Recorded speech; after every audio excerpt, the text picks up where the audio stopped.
Rev here with my final Lair of Darkness deck profile. You'll notice I didn't say Lair of Darkness and Blue Eyes, and you probably noticed that in the title as well.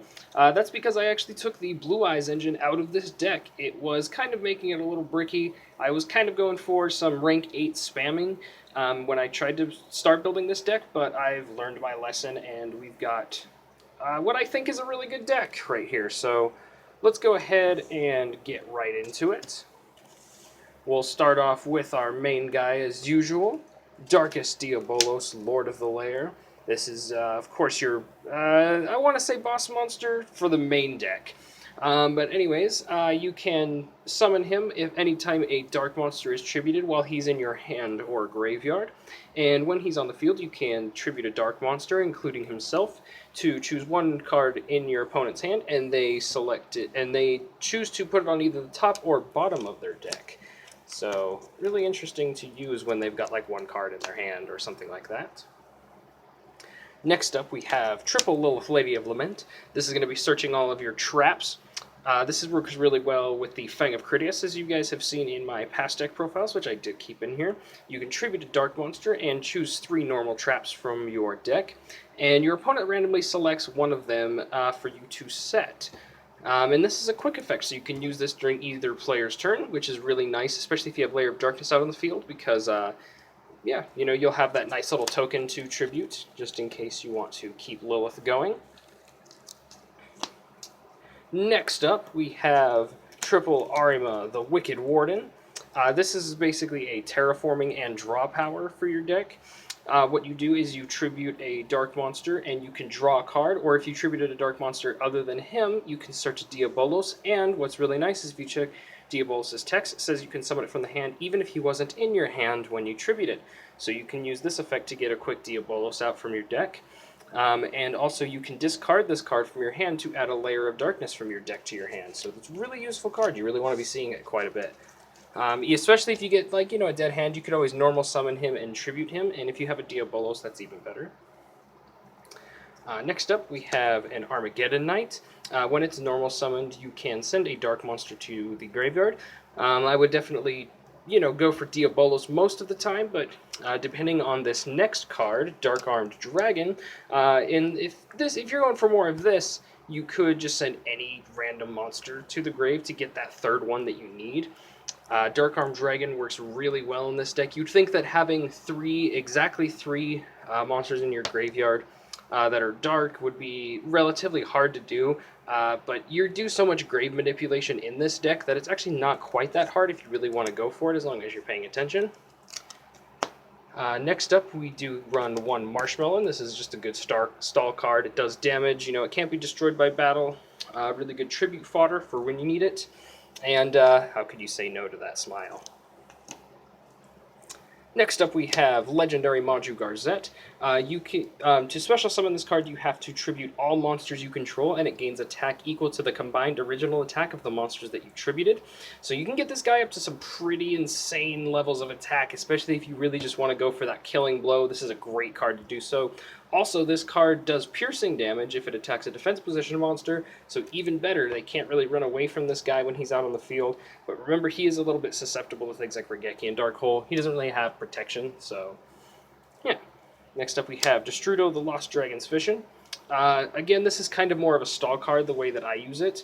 If it's in your hand or graveyard and you control a level 6 or lower monster, you can special summon this card from your hand by paying half of your life points and targeting that monster, and this card loses a level by how many levels the monster you targeted had. So, you know, you go after like Lilith, then it becomes a level 3, etc., etc.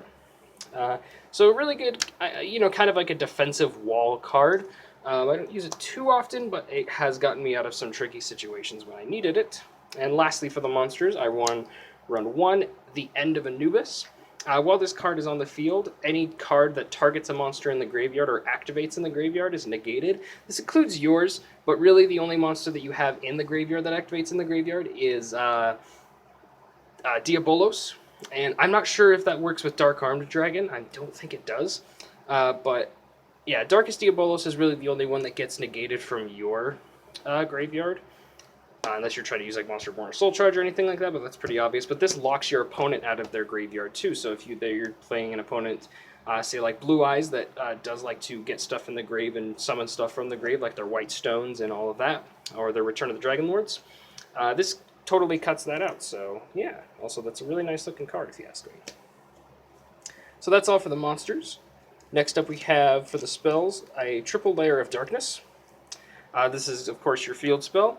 When it's on the field, all face-up monsters become dark, and if you were to tribute a monster for an effect that includes Legendary Maju Garzette, by the way, then you can tribute one monster that your opponent controls, as if you controlled it. Also, at the end of the turn, as long as this card is face-up on the field, each player gets tokens to their side of the field based on how many monsters were tributed during their turn. By the way, if you use Lilith's effect on your opponent's turn and Lair of Darkness on the field, they get those tokens and stuff like that. Stuff, you guys know what I mean. So yeah, those Torment tokens really come in handy. One way that I like to remember to get the tokens out, because there's a lot going on with this deck, and a lot of the times I see people like forgetting to do the tokens or something like that. I like to put a dice counter on Lair of Darkness just to make sure that I remember how many tokens I get at the end of the turn, so it's a good way to remember that. Next up we have Triple Fang of Critias. Fang of Critias, obviously, this works well with Lilith Lady of Lament. You guys will see the traps that we use with this here in a little bit. But basically, if you have the trap in your hand or set, you can use this card to summon one of the 3 Fang of Critias fusions we have in this deck. Next up we have some basic Search for Diabolos. Melody of Awakening Dragon, you discard a card and you can add up to 2 Diabolos from your deck. That's obviously not its actual text, but that's in the context of this deck. You're really going to just be searching Diabolos with this card. So yeah. And we also have 2 trade-ins for... Diabolos works well in the hand or the grave, so sending him to the grave as discard fodder for trade-in is no problem at all. It's perfect for this deck. I would definitely recommend to run 2. I wouldn't run 3 just because 3 can get a tiny bit cloggy, I've noticed, but hey, if it works for you, it works for you, right? Next up we have a Pot of Duality. I like to use this kind of if I just don't have a great hand or if I've already done my special summoning for this turn, because with Pot of Duality you can't special summon after you've used it. But it's a good card to get just kind of like maybe a trap for Fang of Critias or something like that, or if you're just trying to maybe extend your combo. Oh, wait, nope, you can't do that for Fang of Critias because you can't special summon that turn, so don't listen to me, just use Pot of Duality and get some more cards. Next up we have Allure of Darkness. Obviously this is a dark deck, so you'd obviously want to run the Allure of Darkness as basic dark monster draw power. You draw 2 cards and then you banish a dark monster from your hand. Don't ever use this card if you do not already have a dark monster in your hand. I've made that mistake plenty of times. You don't want to send your whole hand to the graveyard. Next up we have 1 Reload. This is an older card, but you add your hand to your deck and shuffle it, and then you draw the same amount of cards. If you happen to be lucky enough to draw this on your first turn and you just don't have the greatest combo in your hands, this is just a good way to hit the reset button really quick. Next up we have a couple revival cards. We have 1 Monster Reborn and a Soul Charge, as well as a Return of the Dragon Lords.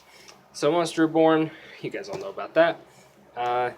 Soul Charge, great card to kind of get you out of some of those more little pickles there, and you're going to have a Diabolos in the grave more than likely at any point in the game, so you're always, this is usually a free Diabolos or 2 or 3, etc., etc., and then a Return to the Dragon Lords is also basic Diabolos revival, so yeah. And also, don't forget, with Return to the Dragon Lords, if the monster you use to summon, or you summoned with it, is destroyed either by card effect or battle, you can banish this card from your graveyard and it is not destroyed that time. And obviously Diabolos, Diabolos is the only one that really you can revive with it, but Dark Armed Dragon can also be protected by it if it's on the field, while Return of the Dragon Lords is in the graveyard. So next up we have a couple one-offs. We have Foolish Burial and Regeki. Obviously, Foolish Burial to get monsters into the grave, whether it be Diabolos or you're trying to get the Dark Armed Dragon combo, and Regeki because it's Regeki. You obviously would want to destroy shit, so yeah. And lastly, for the spells, I run one enemy controller. I usually use enemy controller to tribute opponents' monsters when I don't have Lair of Darkness on the field, especially if their monster on their side of the field is a dark monster. But it's also a good way to just kind of out their boss monsters if they, can be targeted and all that good stuff. So good card, good card. I definitely would recommend using that. Next up for the traps, we have the 3 Fang of Critias traps that I use in this deck. We have a Ring of Destruction, a Mirror Force, and a Tyrant Wing. Out of all of these, I do use Ring of Destruction every now and then if they get some really high attack monster, especially if my life points are higher than theirs. I don't really mind, taking 3,000 damage as long as they're taking 3,000 damage as well. Mirror Force, it's Mirror Force, duh. And Tyrant Wing, I don't think I've really ever used it too often for its intended effect. But if you want to, I can get Diabolos up to 3,400. It can get Dark Arm Dragon just over 3,000. So, if you really want to use it as it's intended to be, then you're more than welcome to. And it could work pretty well for depending on how you use it. Next up, we have a couple viruses. We have one Eradicator Epidemic Virus and one Grinning Grave Virus. These are great cards just in general. Eradicator Epidemic, you tribute a monster with 2,500 or more attack, and you call spells or traps, and then for the next 3 turns, they have to show you every card they draw, and if they draw the card type that you called, they have to discard it. Also, when this is activated, you do get to check any set cards that they have, or any cards of the declared type that are on the field that are either set or face up get destroyed. And Grinning Grave is essentially the same for monsters. With Grinning Grave, to activate the 3 turns effect, you do have to tribute a monster with 2,000 or more attacks, so be wary of that. Next up, we have a Solemn Judgment and a Solemn Warning. Good negation cards because I do not run any hand traps in the main deck. So these are just good general negation cards, and you're going to be paying life points quite a bit with this deck, so they're kind of expendable depending on how you use them. But to be careful, with Solemn Judgment, you do pay half your life points, so depending on where you are, you're never going to die from it. With Solemn Warning, you do have to pay a solid 2,000 every time you use it, so remember that. And then for the next one, we have Curse of Darkness. Every time either player activates a spell card, they take 1,000 damage. Trust me on this, spellbook players hate this card. But yeah, it's a really good card to just kind of lock your opponent out of using spell cards unless they want to take a literal shit ton of damage. But yeah, really nice card to use with this deck, and yeah. Next up we have Waking the Dragon. I like to run this card because in my experience with playing this deck, given that you're running quite a bit of spells and traps, people are going to be wanting to Twin Twister, Cosmic Cyclone you quite a bit, so setting a Waking the Dragon is a really good way to kind of bait them out of doing that. When it is set and it is destroyed or banished, while it is set, you can summon any monster from your deck or extra deck. That's really nice. We'll get into some of those targets you can use with that here in a second. And for the last card in the main deck, I run one Trickstar Reincarnation. This card is... it's so rude. This card is a jerk. And it is searchable by Lilith as well. So when you activate this card, your opponent banishes their entire hand and draws a new one. It's just so rude to pull this card off, especially because some of my opponents at my locals, they'll tend to give away sometimes if they've got a good hand, so sometimes I'll like to set that up for them. Next up, we do have the extra deck, so we'll get into that. First off, we have the Fang of Critias fusions, Tyrant Burst Dragon, Mirror Force Dragon, and Destruction Dragon. Tyrant Burst can attack all of your opponent's monsters once each, and you can actually equip this card to a monster, and it gains 400 attack, and it can make up to 3 attacks during each battle phase, which is really great. Mirror Force Dragon, if your monsters, not just Mirror Force Dragon, but if any of your monsters is declared for an attack or targeted by a card effect except during the damage step, you can destroy all cards your opponent controls, which is crazy. And it is not once per turn, so yeah.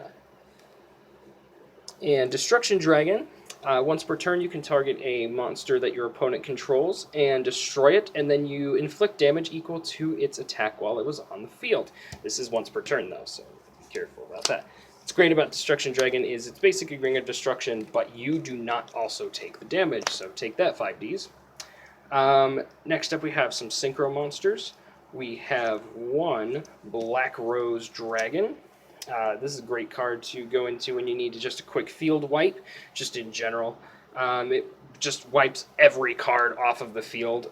Spells, traps, monsters, even itself, so be careful about that. It does destroy itself if you decide to activate its nuke effect. But you could also use this card to go into Crystal Wing Synchro Dragon with Destrudo. So yeah, this is a really good card. Crystal Wing is just insane. This is also your number one Waking the Dragon target as well. If you get Waking the Dragon, I highly recommend you go into Crystal Wing every time. Just a great card in general. One of my favorite cards of all time, pretty much. Next up, we have the Xyz monsters. We'll start off with one Heretic Sun Dragon Overlord of Heliopolis, which is, for one, like the longest name I've ever seen on a card, but also you can detach Xyz material from it to tribute any number of monsters from your hand or field, and then you can destroy that many cards on the field. So this is a good way to, maybe if you've got a Diabolos in the grave or in your hand, you contribute a couple monsters and then activate Diabolos' effect to summon him, or you can just get rid of those problem cards, because it is non-targeting, by the way. This is non-targeting removal, and it's mass non-targeting removal too, so really nice for that. Also, it looks really nice as a secret rare. Next up, we have number 40, Gimmick Puppet of Strings. You're not going to be going into this too much, but it is a good way to get rid of some unbreakable boards. So when this monster is, once per turn, you can detach Xyz material from this card and place a string counter on all monsters on the field except for this card. And at the end of your opponent's next turn, you get to destroy all monsters with string counters on them. So it's non-targeting in the sense that it just puts it on all of them, and then it destroys them at the end of your opponent's turn. So if they got some unbreakable boards, like they've got the extra linked or something like that, they're definitely not going to want to get rid of those, so this is a good way to break their boards. Next up, we have one Tornado Dragon. Again, not a monster you're going to go into too often, but it is an option, of course. Once per turn, you can detach Xyz material to destroy one spell or trap on the field. So yeah, it's a good card.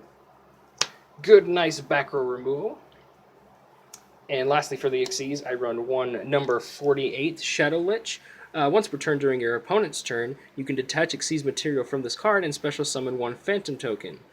Your opponent cannot target this card for attacks while there's a Phantom Token on the field, and this card gains 500 attack for each Phantom Token on the field. So this is a good one to go into if you've got a couple Liliths on the field, and yeah. And lastly, we do have some Link monsters.